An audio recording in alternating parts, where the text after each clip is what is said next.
এই যে তোমরা দেখো নতুন একজন গেমার এসেছে আমাদের বাসায়। তোমরা কি এই গেমারকে চিনতে পারছো? কে এই গেমার? এই যে সেই ত্রিশান গেমার। ও ভালো কথা, ও নাকি একটা ইউটিউব চ্যানেল খুলবে। ওর আলগা গেমার না। ও আসলে ওর চ্যানেলের নাম দিবে নাকি রয় গেমিং। সে এখন থেকে গেমিং শুরু করে দিয়েছে। অবস্থা দেখছো, ল্যাপটপ, হেডফোন দুইটা খুলবে।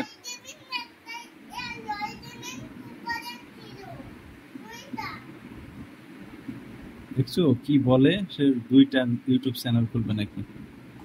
আর তুমি কি কি গেম খেলো? তুমি কি গেম খেলো?